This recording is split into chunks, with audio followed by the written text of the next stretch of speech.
آیت اللہ مرشی نجفی، ان کو براہ راست کچھ امام زمانہ علیہ السلام نے نصیحتیں کی، وہ ظاہر ہے صرف ان کے لیے نہیں تھی بلکہ ان کے تھرو ہم تک اس پیغام کو پہنچایا تھا۔ آیت اللہ مرشی نجفی، آیت اللہ مرشی نجفی فرماتے کہ جب میں جوان تھا تو اس زمانے میں میرا ارادہ ہوا تھا کہ میں زیارت کے لیے حرم عسکرین، امام علی نقی علیہ الصلوۃ والسلام، اللہم صلی علی محمد،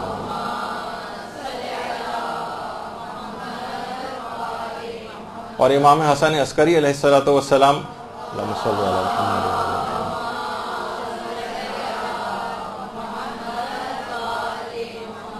اب بھی جنہوں نے سفر کیا انہیں پتہ ہے کہ بہرحال پہلے تو حالات اور اس سے بھی زیادہ خراب تھے، اب بھی لوگ جب وہ سفر کے لیے وہاں جا رہے ہوتے ہیں سامرہ والا دیکھتے ہیں کیسا بیابان اور ویران جگہ اس میں آتی ہیں، تو ان کے اس زمانے کے اندر تو حالات اور کیسے خراب ہوں گے۔ اب تو ماشاءاللہ یہ جو حرم عسکرین ہے اب تو نئی زری بھی وہاں پر جو ہے وہ لگی ہے، اور اندر جو تو ایک درود بھیجیے محمد و آل محمد صلی اللہ علیہ وسلم۔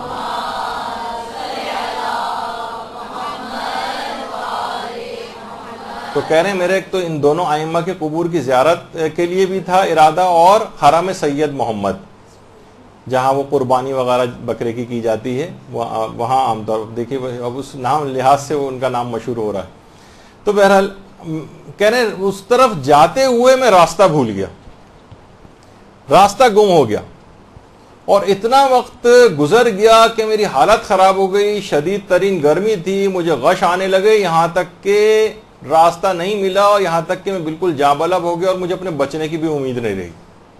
آیت اللہ مرشی نجفی فرماتے زندگی سے مایوس ہو گیا۔ اب واقعہ تفصیلی ہے، میں اس کو مختصر کرتے ہوئے کہہ رہا ہوں کہ پھر اس کے بعد اچانک سے امام زمانہ علیہ الصلوۃ والسلام سے توسل کے بعد، اللہم صلی علی محمد و آل محمد، امام زمانہ سے ملاقات ہوئی، امام نے ان کو راہ بھی بتائی اور کچھ خاص تاکیدات کی۔ وہ تاکیدات جو کتاب ہے قبسات، جو سید عادل علوی جو خود ان کے شاگردوں میں سے رہے ہیں، انہوں نے باقاعدہ اس کے اندر اس کو جمع کیا ہے، قبسات کو، قبسات میں وہ سب چیزیں جمع کی ہیں، اور اس کا اردو ترجمہ بھی خورشید فقاہت کے نام سے ہو چکا ہے۔ یہ اگرچہ کتاب بہت زیادہ اویلیبل مارکیٹ میں نظر نہیں آتی، پرانی کسی کے پاس رکھی ہو تو کسی کو کوئی انٹرسٹ بھی نہیں ہے، تو اس لحاظ سے کتابیں دوبارہ چھپی بھی نہیں ہیں۔ تو بہرحال اور اس کے علاوہ منتخبات ابن العلم اور منتقم حقیقی وغیرہ کتابوں میں بھی ان تمام تاکیدات کا جو آقا مرشی کو کی تھیں اس میں اس کا تذکرہ۔ فرماتے ہیں کہ امام زمانہ علیہ السلام نے خاص طور پر مجھے تلاوت قرآن کرنے کی نصیحت کی، کہا کہ تلاوت قرآن کو لازمی کرو۔ اچھا کتنی دیکھیے ہماری اپنی زندگیوں میں ہم دیکھتے ہیں کہ تلاوت قرآن ختم ہوتی چلی جا رہی، بس رمضان آتا ہے تو تھوڑا بہت قرآن ہاتھ میں اٹھا لیتے ہیں، ورنہ قرآن ویسے ہی بند رکھا رہتا ہے۔ بلکہ کہیں میں لطیفہ بھی پڑھ رہا تھا کہ کوئی دادی اماں اپنے پیسے جو قرآن کے اندر چھپا کے رکھ رہی تھیں، تو کہا کہ دادی اماں یہ کہاں آپ رکھ رہی ہیں؟ کہاں بیٹا مجھے یقین ہے کہ تم لوگ اس کتاب کو کبھی کم کھولو گے نہیں، اس وجہ سے محفوظ ترین جگہ یہی نظر آ رہی ہے۔ تو بہرحال یہ حالت ہو گئی ہے لوگوں کی۔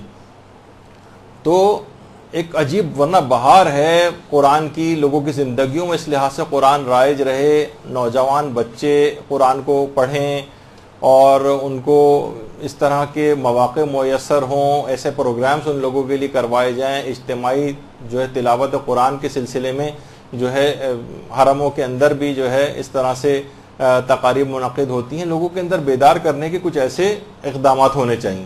تو امام نے ایک تو تلاوت قرآن کی بہت تاکید کی۔ اس کے علاوہ امام زمانہ علیہ السلام نے نماز تلاوت قرآن کے ساتھ نماز شب کی بھی تاکید کی، اور بلکہ نماز شب اور تلاوت قرآن کے لیے امام نے فرمایا کہ اے سید، ایک جملہ کہا، اے سید ان اہل علم پر افسوس ہے کہ وہ خود کو ہم سے نسبت دیتے ہیں اور ان اعمال کو انجام نہیں دیتے۔ تو خاص طور پر جو دینی طالب علم ہیں یا جو اہل علم حضرات ہوں، وہ تو علی الخصوص کبھی بھی نماز شب کو اور تلاوت قرآن کو فراموش نہ کریں۔ امام زمانہ نے باقاعدہ شکایت کی ہے اہل علم افراد کی کہ یہ خود کو ہم سے نسبت دیتے ہیں اور ان دونوں چیزوں سے غافل ہیں، یعنی تلاوت قرآن اتنی انجام نہیں دیتے اور نماز شب نہیں پڑھتے۔ اس کے بعد ہے زیارت قبور ائمہ اور اولاد ائمہ کی تاکید کی امام نے. اب تو ماشاءاللہ اس میں لوگ جانے لگے ہیں. البتہ قبور ائمہ، لیکن ایران وغیرہ جاتے ہیں تو وہاں پہ لوگ کبھی کوئی لے جانا بھی چاہے کہ چلیں یہاں پہ بہت سے امام زادوں کے قبور بھی وہاں چلیں تو لوگ زیادہ انٹرسٹ نہیں لیتے. امام نے اولاد ائمہ کے قبور کی زیارت کی بھی تاکید کی کہ ان کے قبور پہ بھی جایا جائے. اس کے علاوہ پھر امام نے احترام ذریت سادات کی تاکید کی. اب میں اس کی تفصیل میں نہیں جا رہا، نہ ان کے الفاظ نقل کر رہا ہوں، صرف ہیڈنگز آپ کو بتا رہا ہوں کہ بس کافی ہے کہ امام نے تاکید کی ہے تو ہمیں اس کو. اچھا، اس میں بھی اب آج کل لوگ اس طور پر لے کے آنے لگے ہیں کہ ان کی لحاظ سے سادات کی فضیلت کا انکار، کہ بس یہ سادات دیکھیے. ٹھیک ہے، یہ یقینی بات ہے کہ سادات کو بھی اپنی نسبت کا احترام کرنا چاہیے اور اپنے آپ کو حرام سے بچانا چاہیے. ان کی ذمہ داری زیادہ ہے، کیونکہ فضیلتوں کا حامل ہونا ذمہ داریوں کو کمی نہیں کرتا ہے. تو جتنی فضیلت آپ کی ہوگی اتنا ہی ذمہ داریوں کو ادا کرنا پڑے گا. وہ ایک اپنی الگ جگہ بات ہے، لیکن دیگر افراد کو چاہیے کہ ان کی بہرحال عزت و احترام میں کمی نہ کرے. امام نے اس کی تاکید کی ہے. اور اس کے علاوہ جو دیگر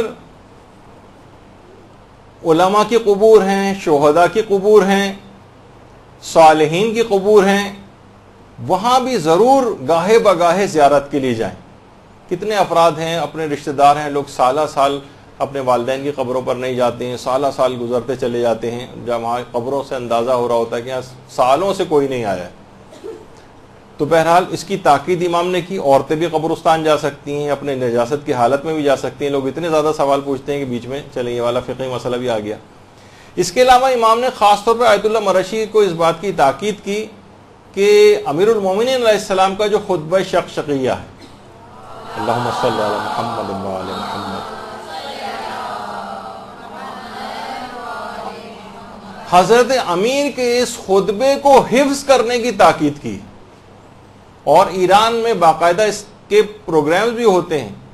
خطبہ شقشقیہ باقاعدہ طالب علموں کے لیے، حتیٰ کہ استادوں تک کے لیے اس کا مقابلے ہوتے ہیں کہ جو بھی کرے گا اس کو اس میں انعامات بھی لکھے ہوتے ہیں. اسے زیارت کربلا کے لیے بھیجا جائے گا، مشہد کی زیارت کے لیے بھیجا جائے گا، اور مختلف جو ہے اس طرح کے ان کو انعامات، ایک مقابلے کی ایک فضا، تاکہ لوگوں کے اندر. یہاں پہ بھی ہمارے جو مدرسے کے مسئولین ہیں، میں بہرحال ان سے یہ درخواست کروں گا کہ بچوں میں اس طرح کی چیزیں، کہ خود حضرت حجت نے باقاعدہ کہا کہ خطبہ شقشقیہ جو ہے اس کا جو متن عربی والا ہے اور اس کا ترجمے کے ساتھ اس کو جو ہے حفظ کریں. تو ایک اس کی تاکید کی. اس کے علاوہ حضرت حجت نے خطبہ حضرت زینب سلام اللہ علیہ کے حفظ کی تاکید کی ہے، جو دربار میں دیا تھا. اللہم صلی علی محمد.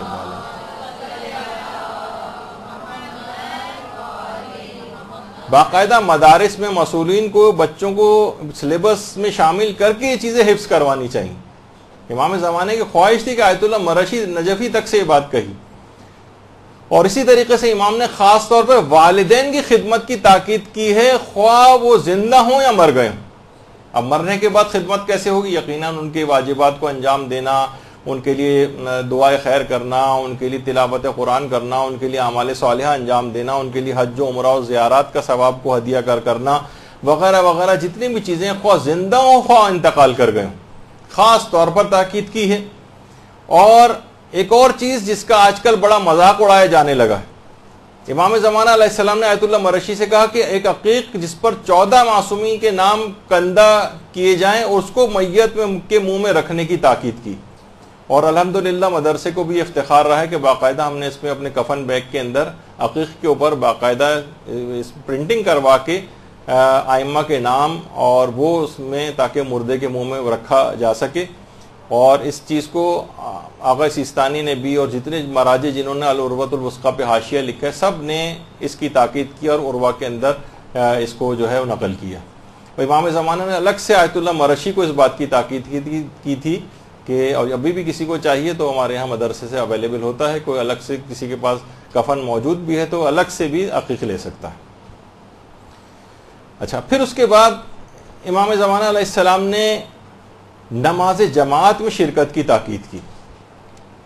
اس میں بھی جتنی ممکن ہو سکے، اور بہرحال کچھ ایسے انتظامات مساجد کے اندر کرنے چاہیے کہ بہت زیادہ گھنٹہ بھر ایک مسجد کے اندر نماز کے اوقات میں لگ جاتا ہے، تو لوگ عام طور پر اس وجہ سے بھی اس میں شریک نہیں ہو پاتے ہیں. جس قدر ممکن ہو اختصار کے ساتھ. ایران میں اس طرح سے ہوتا ہے کہ بس اختصار کے ساتھ نماز ہوئی اور ختم ہو گئی تاکہ لوگ آرام سے آ جا سکیں, گھنٹہ بھر نہ لگے. تاکید کی.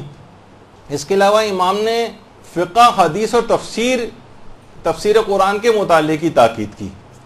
روزانہ کی بنیاد پر فقہی مسائل, احادیث مبارکہ, تفسیر سے ایک نہ ایک صفحہ آپ ضرور پڑھنے کی عادت ڈالیں. امام زمانہ کی خواہش ہے, امام زمانہ ہم سے یہ چاہتے ہیں. اس کے علاوہ امام نے نہج البلاغہ اور صحیفہ کاملہ کا مطالعہ کرنے اور اس کی دعاؤں کو حفظ کرنے کی تاکید کی.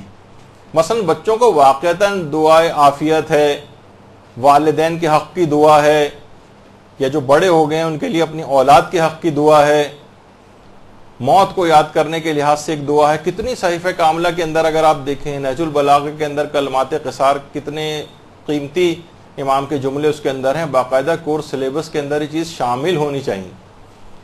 ان دعاؤں کو باقاعدہ, بچے آپ دیکھیں کتنے بڑی بڑی چیزیں, اتنی موٹی موٹی کتابیں پوری حفظ کر لیتے ہیں, تو یہ ایک دو صفحے کی چیزیں, دعائیں نہیں یاد کر سکتے. وہ بالکل کر سکتے ہیں, بس ہم اس میں دلچسپی نہیں لیتے. اچھا, اس کے بعد واقعہ بڑا تفصیلی ہے. بہرحال آخر میں آیت اللہ مرشی نجفی نے کہا کہ مولا مجھے کچھ دعا دیجیے اس ملاقات میں. امام علیہ السلام نے پھر آیت اللہ مرشی نجفی کے لیے دعا کی اور اپنے دستے دعا کو بلند کیا اور یہ دعا دی کہ پروردگارہ تجھے اپنی پیغمبر اور ان کی آل کا واسطہ اس سید کو دین کی خدمت کی توفیق عطا فرما. دین کی خدمت کی توفیق, سب سے پہلی دعا آیت اللہ مرشی نجفی کو امام زمانہ علیہ السلام نے دی, اور اسی دعا کے نتیجے میں آیت اللہ مرشی نجفی نے قم کے اندر ایشیا کی سب سے بڑی لائبریری کو قائم کر دیا.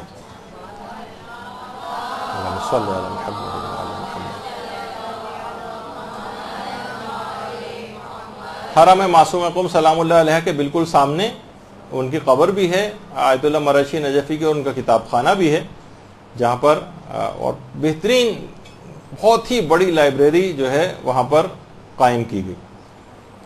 اور اس کے بعد امام زمانہ علیہ السلام نے اگلی دعا کی کہ پروردگارہ اسے مناجات کی لذت و شیرینی عطا فرما. یہ بہت بڑی دعا ہے کہ جب بھی آیت اللہ مرشی نجفی اکثر و بیشتر ہاتھ میں بس ان کے رومال رہتا تھا اور اپنے آنسو پوچھتے رہتے تھے. انتہائی رقیق القلب, ہر وقت گویا آنسو آنکھوں کے اوپر رکھے رہتے تھے. مناجات کی ایسی لذت اور ایسی شیرینی عطا ہوئی تھی امام زمانہ کی دعا کے نتیجے میں. اور کہا کہ پروردگارہ اس کے لیے اس کی محبت لوگوں کے دلوں میں قرار دے اور اس کو ہر طرح کے شیطانی شر سے محفوظ فرما, خصوصاً حسد سے. الگ سے دعا کی, کیونکہ علماء کے لیے روایتوں میں ہے کہ جو صاحبان علم ہوتے ہیں ان میں آپس میں ایک حسد کی کیفیت پیدا ہو جاتی ہے, تو کہیں خدا نخواستہ علم کے بڑھنے کے ساتھ یہ چیز پیدا نہ ہو جائے. بعض اوقات اپنے ہم درسوں کے ساتھ پیدا ہو جاتی ہے, بعض اوقات صاحبان علم کی آپس میں ہونے لگتی. اور اس کے بعد امام زمانہ علیہ السلام نے تحفے میں آیت اللہ مرشی نجفی کو خالص تربت امام مظلوم یعنی خاک شفا, اللہم صلی علی محمد و آل محمد, ایسی خالص تربت امام مظلوم دی کہ جس کے ساتھ کوئی اور خاک مخلوط نہیں تھی, بالکل خالص. آیت اللہ مرشی نجفی پوری عمر جب تک زندہ رہے اس خاک شفا کو اپنے جسم کے ساتھ لگا کر رکھتے تھے اور وصیت کر کے گئے تھے مرنے کے بعد میری قبر میں اس خاک شفا کو ڈالا جائے. آیت اللہ مرشی نجفی جس وقت قبر میں لٹایا گیا تھا, ان کو اس کے بعد وہ خاک شفا ان کے چہرے کے سامنے اور ان کے گال کے نیچے اس خاک شفا کو رکھا گیا تھا.